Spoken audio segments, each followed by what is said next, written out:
राखी की कहानी। हेलो दोस्तों, हमारे YouTube चैनल पर आपका स्वागत है। एक छोटे से गांव में गंगा नाम की एक प्यारी सी लड़की अपने माता पिता के साथ रहती थी। गंगा अपने माता पिता से बहुत प्यार करती थी और उनके हर काम में हाथ बटाती थी। गंगा के पिता किसान थे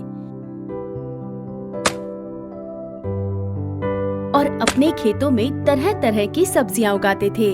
अपने खेत के चारों ओर उन्होंने बहुत सारे पेड़ भी लगा रखे थे जिनकी वो बहुत देखभाल करते। पेड़ पौधों को भी वो अपने परिवार का ही हिस्सा मानते थे। गंगा जैसे जैसे समझदार हो रही थी वैसे वैसे वो बहुत प्रसन्न भी रहने लगी। एक दिन वो अपने माता पिता के साथ बाजार जा रही थी कि उसने बाजार सजते हुए देखे, क्योंकि कुछ दिन बाद राखी का त्योहार आने वाला था। बाजार राखी और मिठाई की दुकानों से सज गए थे। गांव के उस छोटे से बाजार में रौनक बढ़ गई थी।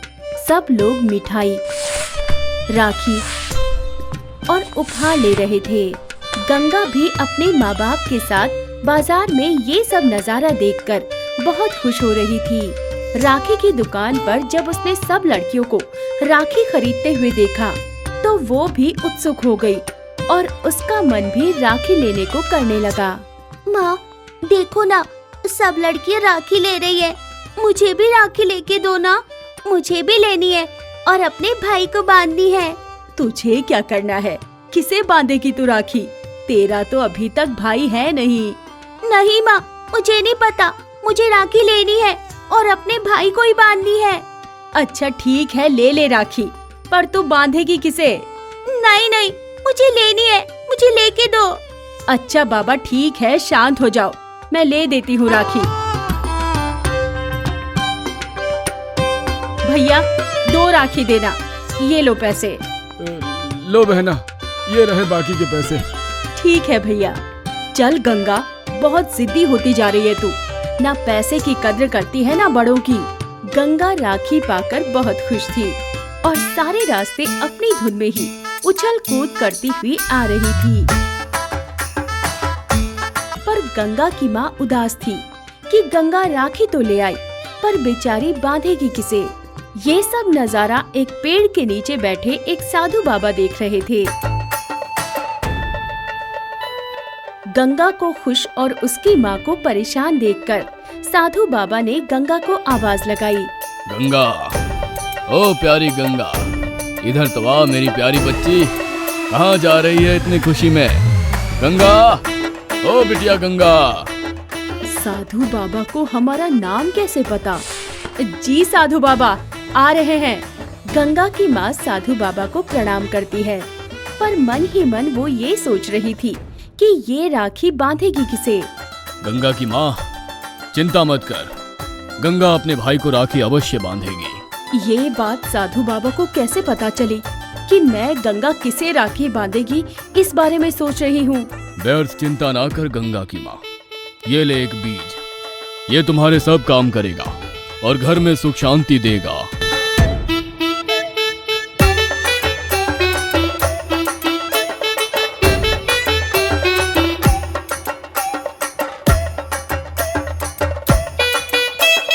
गंगा की माँ ये सारी बात अपने पति को बताती है और वो भी खुश हो जाते हैं। अगले दिन राखी थी और गंगा सुबह सुबह जल्दी उठ जाती है और उसकी माँ उसे नए कपड़े पहनाकर तैयार कर देती है। माँ, मुझे राखी दो, मुझे भाई को बांधनी है।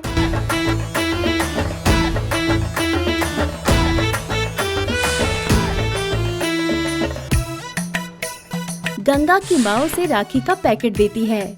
ये ले राखी, अब खुश? पर माँ, मेरा तो कोई भाई नहीं है, मैं किसे राखी बांधूं?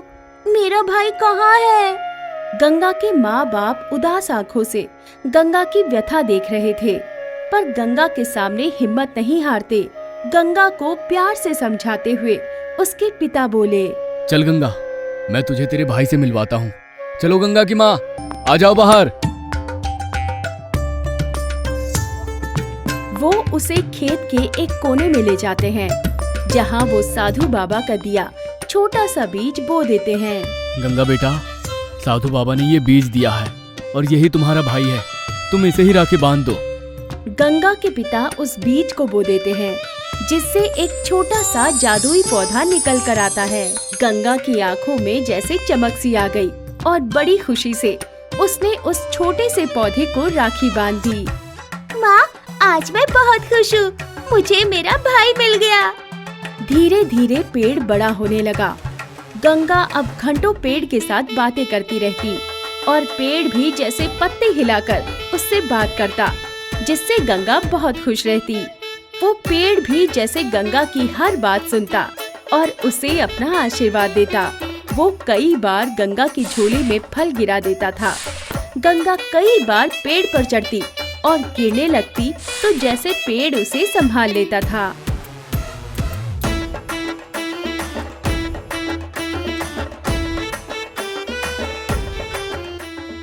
गंगा ये सब अपने माँ बाप को बताती तो वो उसके बचपने पर हंस देते, पर विश्वास नहीं करते थे। एक बार गांव में भारी बारिश होने लगी। बारिश का पानी इतना बढ़ गया कि गांव में बाढ़ आ गई। गांव के लोग बहुत परेशान हो गए।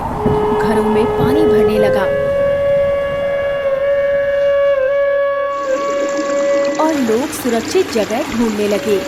गंगा भी बहुत डरी हुई थी, लेकिन उसने अपने पेड़ भाई से मदद की गुहार लगाई। उस रात जब बारिश की आवाज तेज हो गई, गंगा अपने पेड़ के पास गई और उसके तने को जोर से पकड़कर बोली, भैया, हमें बचाओ। तभी एक अद्भुत चमत्कार हुआ। पेड़ के चारों ओर एक सुनहरी रोशनी फैल गई और वो पेड़ धीरे धीरे बड़ा होने लगा। उसकी जड़ें जमीन के अंदर गहराई तक फैलने लगी और उसने गांव के चारों ओर एक सुरक्षा कवच बना दिया। बाढ़ का पानी पेड़ की जड़ों से टकराकर रुक गया और गांव के लोग सुरक्षित हो गए। गांव वालों ने देखा कि कैसे गंगा के पेड़ भाई ने सबको बचाया। अब वे समझ गए थे कि पेड़ कितने महत्वपूर्ण होते हैं और उन्हें बचाना कितना जरूरी है। गंगा के साहस और उसके पेड़ के प्रति प्रेम ने सभी को सिखाया कि प्रकृति की रक्षा करना हमारी जिम्मेदारी है। उस दिन गांव वालों ने संकल्प लिया कि वे अपने गांव में और अधिक पेड़ लगाएंगे और उनकी रक्षा करेंगे। गंगा और उसका पेड़ भाई सभी के लिए प्रेरणा बन गए। पेड़ पौधों का हमारे जीवन में महत्वपूर्ण स्थान है। हमें उनकी रक्षा करनी चाहिए और उनका महत्व समझना चाहिए। प्रकृति के प्रति प्रेम और सम्मान दिखाना ही सच्ची मानवता है। Please like, share and subscribe.